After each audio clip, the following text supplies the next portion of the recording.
হ্যাঁ পুরো হবে। এক সব নতুন কাহিনী মন ভরে দেয় তার বাণী, কত যুগ পেরিয়ে গেছে নতুন যুগ হয়ে গেছে।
মহাপাপী অভিশপ্ত জাদুকরকে নাস্তানাবুদ করেন, ওকে যেন নরকের আগুনে জ্বালান।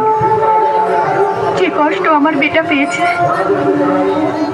ও কথা শুনে আমার দিল এখনো কাঁপছে।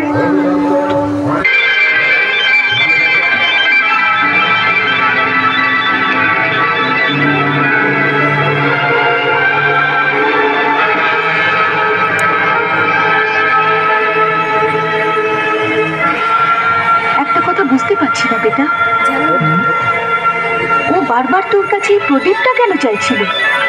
ও পুরনো দিনের স্মৃতিচিহ্ন মনে করে এই প্রদীপটা নিজের বাড়ি নিয়ে যেতে চাইছিল, আর আমি এটা আমার দুর্ভোগের স্মৃতিচিহ্ন হিসেবে সঙ্গে এনেছি।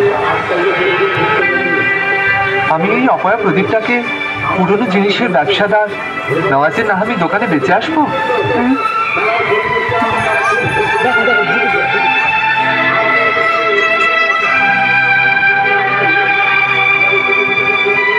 এই বেকার জিনিসটাকে কে কিনবে? বেটা, আরে বেটা,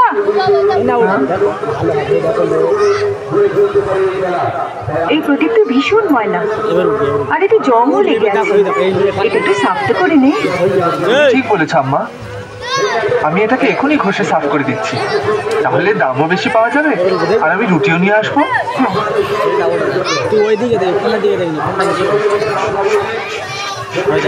প্রদীপ হচ্ছে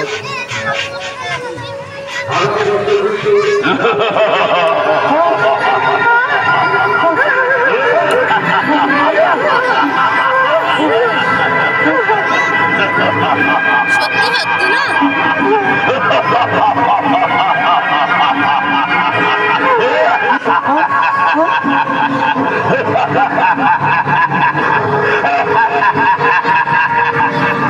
আমার মালিক, তোমার কি আদেশ?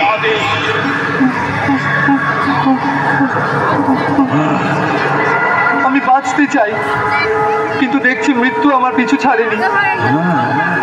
ওই মৃত্যুর গুহা থেকে আমার প্রাণ তো বেঁচে গেছে, কিন্তু এখন মনে হচ্ছে আমার প্রাণ আর বাঁচবে না, তুই আমায় মেরে ফেলবি। ওখানে তো মরবার জন্য আমি একলাই ছিলাম, কিন্তু এখানে তো আমার সাথে আমার মাও বাঁচবে না। আমি ওই অপয়া প্রদীপটাকে ওখান থেকে উঠে কেন নিয়ে এসেছি, কেন নিয়ে এসেছি? এই প্রদীপ অপয়া নয়, এটা তোমার সৌভাগ্যের প্রদীপ আমার মালিক। কিন্তু কিন্তু তুই কে? আমি জিন্দের শাহেনশাহ কিয়ামত জিন, গোলামের মতো তোমার ভাই ফরমাসের জন্য আমি হাজির, আর আমি সেই লোকে গোলাম হই যার হাতে প্রদীপ থাকে।